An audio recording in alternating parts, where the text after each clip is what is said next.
Guys అందరికి కూడా good morning. ఇవాళ వీడియోలో ఏంటంటే ఏపీ ఫారెస్ట్ బీట్ ఆఫీసర్ సంబంధించి 7th టాపిక్ అయినటువంటి జనరల్ సైన్స్లో ఎన్విరాన్మెంట్ ప్రాబ్లమ్స్ నుంచి ఆల్రెడీ మనమైతే వీడియోస్ అయితే చేసాము, పార్ట్ 1 అండ్ పార్ట్ 2 అని.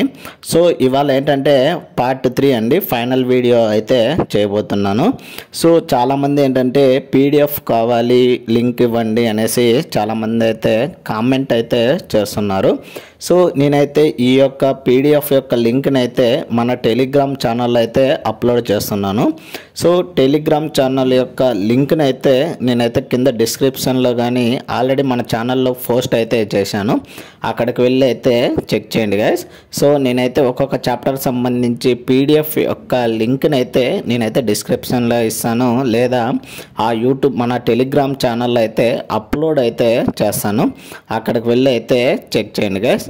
సో ఇప్పుడైతే లాస్ట్ టాపిక్ అయినటువంటి ఫైనల్ టాపిక్ అయితే చూద్దాము. సో ఫస్ట్ క్వశ్చన్ వచ్చేసరికి భారతదేశంలో మొత్తం భూభాగంలో ఎంత శాతం అడవులు ఉన్నాయని అయితే అడుగుతున్నాడు. సో మనకు వచ్చేసరికి సుమారు 21.7% అయితే అడవులు అయితే ఉన్నాయి. ఆంధ్రప్రదేశ్లో అడవుల విస్తీర్ణం ఎంత అని అయితే అడుగుతున్నాడు. సో ఆంధ్రప్రదేశ్లో అడవుల విస్తీర్ణం వచ్చేసరికి సుమారు 23% అయితే ఉన్నాయి. అండ్ నెక్స్ట్ క్వశ్చన్ వచ్చేసరికి రిజర్వ్డ్ ఫారెస్ట్ అంటే ఏమిటి అని అయితే అడుగుతున్నాడు. ప్రజలు ప్రవేశం నిషేధించిన అడవులనైతే అర్థము. సో నెక్స్ట్ క్వశ్చన్ వచ్చేసరికి ఉష్ణమండల వర్షారణ్యాలు ఎక్కడ లభిస్తాయని అయితే అడుగుతున్నాడు. పశ్చిమ ఘాటు ఈశాన్య రాష్ట్రాలనైతే ఇవ్వడం అయితే జరిగింది. సో వీడియోను ఎవరైనా కానీ కొత్తగా చూస్తున్నట్లయితే so please like, share and subscribe చేసుకోవడం అయితే మర్చిపోద్దండి గైస్, ఇలాంటి మరిన్ని వీడియోస్ అండ్ మరిన్ని అప్డేట్స్ కోసం అయితే. నెక్స్ట్ క్వశ్చన్ వచ్చేసరికి భారతదేశపు తొలి ఉద్యానవనం ఏదనైతే అడుగుతున్నాడు. సో ఫస్ట్ వచ్చేసరికి జిమ్ కార్బెట్ నేషనల్ పార్కు 1936లో అయితే తొలి ఉద్యానవనం అయితే ఏర్పడింది. అండ్ నెక్స్ట్ క్వశ్చన్ వచ్చేసరికి భారతదేశంలో మొత్తం ఎన్ని నేషనల్ పార్కులు ఉన్నాయని అయితే అడుగుతున్నాడు.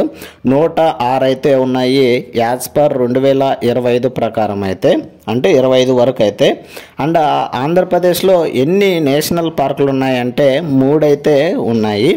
అండ్ ఆంధ్రప్రదేశ్లో నేషనల్ పార్కులు ఏవనైతే అడుగుతున్నాడు. సో ఇక్కడ 3 అని చెప్పుకున్నాం కదా, ఆ 3 ఏంటని అయితే అడుగుతున్నాడు. ఫస్ట్ వచ్చేసరికి Shri Venkateswara, and second one వచ్చేసరికి Rajiv Gandhi, and third one వచ్చేసరికి పాపికొండ అండి. నెక్స్ట్ వచ్చేసరికి పాకాల అభయారణ్యం ఏ జిల్లాలో అయితే ఉందని అయితే అడుగుతున్నాడు. ఇది వచ్చేసరికి చిత్తూరు జిల్లాలో అయితే ఉన్నది. సో నెక్స్ట్ క్వశ్చన్ వచ్చేసరికి టైగర్ రిజర్వాయర్లు ఎన్ని ఉన్నాయని అయితే అడుగుతున్నారు. సో భారత్లో వచ్చేసరికి మొత్తం 54 అయితే ఉన్నాయి టైగర్ రిజర్వాయర్లు. అండ్ ఏపీలో వచ్చేసరికి 2 ఉన్నాయి, ఒకటి వచ్చేసరికి నల్లమల్ల, రెండోది వచ్చేసరికి పాపికొండ అండి. సో నెక్స్ట్ వచ్చేసరికి వన్యప్రాణి సంరక్షణ చట్టం ఎప్పుడు అమలులోకి వచ్చిందని అయితే అడుగుతున్నారు. సో ఇది వచ్చేసరికి 1972వ సంవత్సరంలో అయితే వచ్చింది. సో నెక్స్ట్ క్వశ్చన్ వచ్చేసరికి ప్రాజెక్ట్ టైగర్ ఎప్పుడు ప్రారంభించబడిందని అయితే అడుగుతున్నారు. 1973వ సంవత్సరంలో అయితే ప్రారంభించబడింది. అండ్ ప్రాజెక్ట్ ఎలిఫెంట్ ఎప్పుడు ప్రారంభించబడిందని అయితే అడుగుతున్నారు. సో ఇది వచ్చేసరికి 1992వ సంవత్సరం అండి. అండ్ నెక్స్ట్ క్వశ్చన్ వచ్చేసరికి భారతదేశపు నేషనల్ ఎనిమల్ ఏదని అయితే అడుగుతున్నాడు. సో భారతదేశపు నేషనల్ ఎనిమల్ వచ్చేసరికి బెంగాల్ టైగర్ అండి. సో నెక్స్ట్ క్వశ్చన్ వచ్చేసరికి ఆంధ్రప్రదేశ్ రాష్ట్ర జంతువు ఏదనైతే అడుగుతున్నారో. సో బ్లాక్ బక్ అంటే కృష్ణజింక అండి. సో నెక్స్ట్ వచ్చేసరికి ఆంధ్రప్రదేశ్ రాష్ట్ర పక్షి ఏదనైతే అడుగుతున్నారు. సో ఈ ఆంధ్రప్రదేశ్ రాష్ట్రం యొక్క పక్షి వచ్చేసరికి రామచిలుక అండి. సో నెక్స్ట్ క్వశ్చన్ వచ్చేసరికి IUCN రెడ్ డేటా బుక్లో క్రిటికల్లీ ఎంగేజ్డ్ అంటే ఏమిటి అని అయితే అడుగుతున్నారు. సో అంతరించిపోతున్న స్థితిలో ఉన్న జాతులు అని అయితే అర్థం. నెక్స్ట్ వచ్చేసరికి పర్యావరణం రిలేటెడ్ ప్రాబ్లమ్స్ అనేది అయితే చూద్దాము. గ్రీన్ హౌస్ ఎఫెక్ట్కి ప్రధాన కారణం ఏ వాయువు అని అయితే అడుగుతున్నారు. సో గ్రీన్ హౌస్ ఎఫెక్ట్కి మెయిన్ కారణం వచ్చేసరికి CO2 అండి. సో నెక్స్ట్ క్వశ్చన్ వచ్చేసరికి గ్లోబల్ వార్మింగ్ వలన ఏమి జరుగుతుందని అయితే అడుగుతున్నారు. సో మన ఆన్సర్ వచ్చేసరికి ఉష్ణోగ్రత పెరుగుతుంది అండ్ మంచు కరుగుతుంది, సముద్ర మట్టం అయితే పెరుగుతుంది అనేది అయితే మన ఆన్సర్ అనేది అయితే అవుతుంది. ఓజోన్ పొర నాశనానికి ప్రధాన కారణం ఏవైతే అడుగుతున్నారో CFCs అండి, ఫ్లోరో కార్బన్స్ అండి. నెక్స్ట్ క్వశ్చన్ వచ్చేసరికి యాసిడ్ రైన్లో ప్రధానంగా ఉండే ఆమ్లాలు ఏవైతే అడుగుతున్నారు. సో ఒకటి వచ్చేసి H2SO4 అండి. సో H2SO4 అంటే ఏంటంటే sulphuric acid. And next second one వచ్చేసరికి HNO3. So HNO3 full form ఏంటంటే నైట్రిక్ యాసిడ్ అండి. నెక్స్ట్ క్వశ్చన్ వచ్చేసరికి చిప్కో ఉద్యమం ఎప్పుడు ప్రారంభమైందని అయితే అడుగుతున్నారు. సో ఈ చిప్కో ఉద్యమం అనేది ఉత్తరాఖండ్లో 1973లో అయితే ప్రారంభమైతే అయ్యింది. సో నెక్స్ట్ క్వశ్చన్ వచ్చేసరికి నర్మదా బచావో ఆందోళన ప్రధాన ఉద్దేశం ఏందని అయితే అడుగుతున్నారు. డ్యామ్ నిర్మాణానికి వ్యతిరేకంగా పర్యావరణం యొక్క పరిరక్షణ అయితే ఇవ్వడం అయితే జరిగింది. నెక్స్ట్ వచ్చేసరికి అడవి ఉత్పత్తులు అండ్ ప్రాముఖ్యత అయితే వాటి రిలేటెడ్ క్వశ్చన్ అండ్ ఆన్సర్స్ అనేటివి అయితే చూద్దాము. సో ఫస్ట్ క్వశ్చన్ వచ్చేసరికి ఫారెస్ట్ ప్రాథమిక ఉత్పత్తులు ఏమిటని అయితే అడుగుతున్నారు. సో ఫస్ట్ వచ్చేసరికి కట్టెలు, బొగ్గు అండ్ వెదర్ అనేది అయితే మన ఆన్సర్ అనేది అయితే అవుతుంది. సో నెక్స్ట్ క్వశ్చన్ వచ్చేసరికి ఫారెస్ట్ ద్వితీయ ఉత్పత్తులు ఏమిటని అయితే అడుగుతున్నారు. ఫస్ట్ ఆన్సర్స్ వచ్చేసరికి తేనె, గమ్, రెజిన్ అండ్ ఔషధ మొక్కలు. సో మేబీ వీటి రెండింటిలో మేబీ ఒక క్వశ్చన్ అయితే రావచ్చని అయితే ఎక్స్పెక్ట్ చేస్తున్నాను నేనైతే. సో ఈ రెండింటిలో మేబీ ఒక క్వశ్చన్ అనేది అడగచ్చు. ఫారెస్ట్లో ప్రాథమిక ఉత్పత్తులు ఏమిటని అయితే అడగచ్చు. సో అవి వచ్చేసరికి ప్రాథమిక ఉత్పత్తులు వచ్చేసరికి కట్టె, బొగ్గు అండ్ వెదరు. అండ్ ద్వితీయ ఉత్పత్తులు ఏమిటని అడిగితే తేనె, గమ్ము, రెజిన్, ఔషధ మొక్కలు అని అయితే ఇవ్వడం జరుగుతుంది. సో ఈ 2 క్వశ్చన్స్ నుంచి డెఫినెట్లీ మేబీ ఐఎమ్ ఎక్స్పెక్ట్ చేస్తున్నాను. ఈ 2 క్వశ్చన్ నుంచి ఒక క్వశ్చన్ అయితే ఇవ్వచ్చు అని అయితే ఎక్స్పెక్ట్ చేస్తున్నాను. అండ్ నెక్స్ట్ క్వశ్చన్ వచ్చేసరికి వన్యప్రాణుల సంరక్షణ ఎందుకు అవసరం అని అయితే అడుగుతున్నారు. సో ఆన్సర్ వచ్చేసరికి జీవ వైవిధ్యం కాపాడడానికి, పర్యావరణ సమతుల్యతం నిలుపుకోవడానికి అనేది అయితే మన ఆన్సర్ అనేది అయితే అవుతుంది. సో నెక్స్ట్కి వచ్చేసరికి Andhra Pradesh related question and answers అనేది అయితే చూద్దాము. ఆంధ్రప్రదేశ్లో ఎక్కువ అడవులు ఉన్న జిల్లా అయితే ఏదనైతే అడుగుతున్నారు. సో ఆంధ్రప్రదేశ్లో అడవులు ఎక్కువ ఉన్న జిల్లా వచ్చేసరికి ఈస్ట్ గోదావరి డిస్టిక్లో అయితే ఎక్కువగా అయితే ఉన్నాయి. సో నెక్స్ట్ క్వశ్చన్ వచ్చేసరికి పాపికొండ నేషనల్ పార్క్ ఏ నది తీరంలో ఉంది అని అయితే అడుగుతున్నారు. సో ఈ యొక్క పాపికొండ నేషనల్ పార్క్ అనేది గోదావరి నదీ తీరంలో అయితే ఉన్నది. నెక్స్ట్ క్వశ్చన్ వచ్చేసరికి శ్రీ వెంకటేశ్వర నేషనల్ పార్క్ ఏ పర్వత ప్రాంతంలో అయితే ఉందని అయితే అడుగుతున్నారు. సో ఈ యొక్క శ్రీ వెంకటేశ్వర నేషనల్ పార్క్ అనేది తూర్పు ఘాట్ పర్వత ప్రాంతంలో అయితే ఉన్నది. నెక్స్ట్ క్వశ్చన్ వచ్చేసరికి కంత్రిగ సంరక్షణ కేంద్రం ఏపీలో ఎక్కడ ఉందని అయితే అడుగుతున్నారు. సో ఇది వచ్చేసరికి రొల్ల అనంతపురంలో అయితే ఉన్నదండి. సో నెక్స్ట్ క్వశ్చన్ వచ్చేసరికి cause and prevention and control of environment problems related question and answers అనేది అయితే చూద్దాము.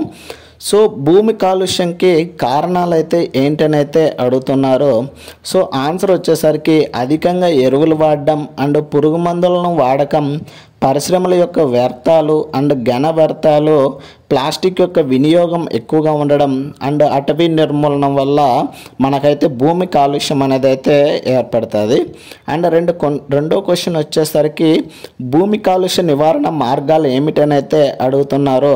సో సేంద్రియ ఎరువుల వాడకం అండ్ ఘన వ్యర్థాల రీసైక్లింగ్ అండ్ ప్లాస్టిక్ వాడకాన్ని తగ్గించడం అండ్ అటవీ సంరక్షణ చేయడం వల్ల మనమైతే భూమి కాలుష్య నివారణ అయితే చేయవచ్చు. అండ్ నెక్స్ట్ క్వశ్చన్ వచ్చేసరికి నీటి కాలుష్యానికి ప్రధాన కారణాలు ఏమిటని అయితే అడుగుతున్నారు. పరిశ్రమల వ్యర్థాలు, రసాయనాల ఎరువులు అండ్ మురుగునీరు నూనెల చెలిమలు అండ్ ప్లాస్టిక్ వాడడం అనేది నీటి కాలుష్యానికి ప్రధాన కారణాలు అయితే అవుతాయి. సో నెక్స్ట్ క్వశ్చన్ వచ్చేసరికి నీటి కాలుష్య నివారణకు మార్గాలు ఏమిటి అని అయితే అడుగుతున్నారు. పరిశ్రమల వ్యర్థాలను శుద్ధి చేయడం, మురుగునీటిని రీసైకిల్ చేయడం అండ్ రసాయన ఎరువుల వినియోగం తగ్గించడం, ప్రజల్లో అవగాహన అనేది అయితే పెంచడం అనేది అయితే మన ఆన్సర్ అనేది అయితే అవుతుంది. అండ్ నెక్స్ట్ క్వశ్చన్ వచ్చేసరికి గాలి కాలుష్యానికి కారణాలు అయితే అడుగుతున్నారు. వాహనాల పొగలు అండ్ పరిశ్రమల పొగ అండ్ ఫాజిల్ ఇంధనాల దహనం అండ్ అడవులను నరికివేయడం వల్ల మనకైతే గాలి కాలుష్యానికి కారణాలు అయితే అవుతాయి. నెక్స్ట్ క్వశ్చన్ వచ్చేసరికి బయోడిగ్రేడబుల్ అండ్ నాన్ బయోడిగ్రేడబుల్ వచ్చేసరికి క్వశ్చన్ అండ్ ఆన్సర్స్ అయితే చూద్దాము. బయోడిగ్రేడబుల్ పదార్థాలు ఏమిటి అండ్ ఎగ్జాంపుల్ అయితే ఇవ్వమన్నారు. సహజంగా సూక్ష్మజీవులచే కుళ్ళిపోయే పదార్థాలను అయితే బయోడిగ్రేడబుల్ ప్రోడక్ట్స్ అంటారు. అండ్ వీటికి ఎగ్జాంపుల్ వచ్చేసరికి ఆహార అవశేషాలు, ఆకులు, కాగితం అండ్ పండు తొక్కలు అనేటివి అయితే వీటికైతే బయోడిగ్రేడబుల్ ప్రోడక్ట్స్ యొక్క ఎగ్జాంపుల్ అయితే అవుతాయి.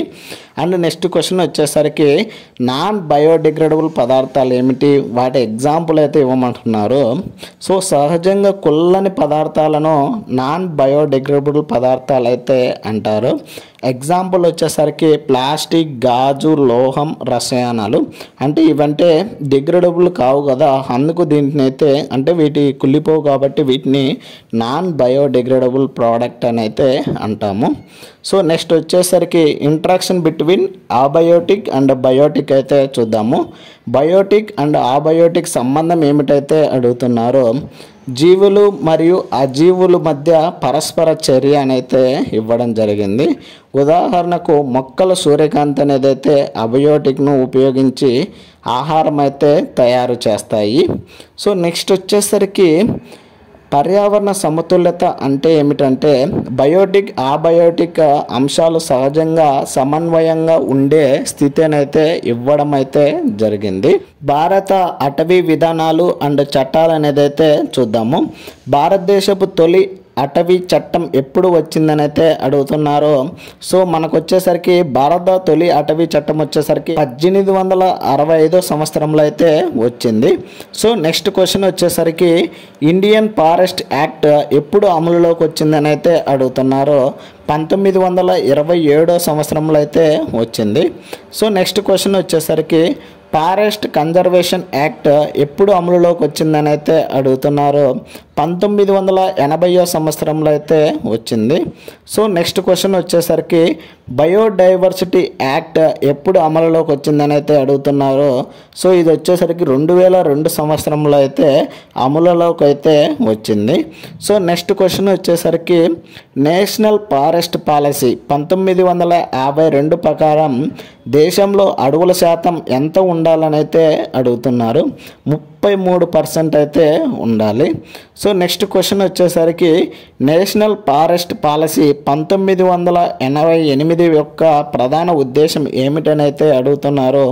పర్యావరణ పరిరక్షణ, మట్టి ఎరేషన్ నివారణ, జీవ వైవిధ్యం సంరక్షణ అయితే ఇవ్వడం అయితే జరిగింది. సో ఇది ఎన్విరాన్మెంట్ అండ్ ఎన్విరాన్మెంటల్ ప్రాబ్లమ్స్ సంబంధించి క్వశ్చన్ అండ్ ఆన్సర్స్ అయితే. సో ఇప్పటి వరకు ఈ ఎన్విరాన్మెంట్ అండ్ ఎన్విరాన్మెంట్ ప్రాబ్లమ్స్ నుంచి టోటల్గా మనం వచ్చేసరికి 3 వీడియోస్ అయితే చేయడం జరిగింది. పార్ట్ 1 అండ్ పార్ట్ 2 అండ్ ఇది వచ్చేసరికి ఫైనల్ టాపిక్ అండి. సో దీనితో మనకైతే ఎన్విరాన్మెంట్ అండ్ ఎన్విరాన్మెంట్ ప్రాబ్లమ్స్ నుంచి క్వశ్చన్ అండ్ ఆన్సర్స్ అయితే కంప్లీట్ అయితే అయిపోయాయి. సో ఎవరైనా కానీ పార్ట్ 1 వీడియో కానీ పార్ట్ 2 వీడియో కానీ చూడనట్లయితే ఆ వీడియోస్ యొక్క లింక్ని అయితే కింద డిస్క్రిప్షన్లో ఇచ్చాను, అక్కడికి వెళ్ళి అయితే చెక్ చేయండి గైస్. సో ఇలాంటి మరిన్ని వీడియోస్ అండ్ మరిన్ని అప్డేట్స్ కోసం అయితే please like, share and subscribe చేసుకోవడం అయితే మర్చిపోద్దండి గైస్. మ్యాక్సిమం ఈ మంత్ 13th లోపు మనమైతే జనరల్ సైన్స్ నుంచి 8 యూనిట్స్ కూడా ఉన్నాయి కదా. సో ఈ యొక్క 8 యూనిట్స్ నుంచి క్వశ్చన్ అండ్ ఆన్సర్స్ అయితే కంప్లీట్ అయితే చేస్తాను guys. Thank you for watching.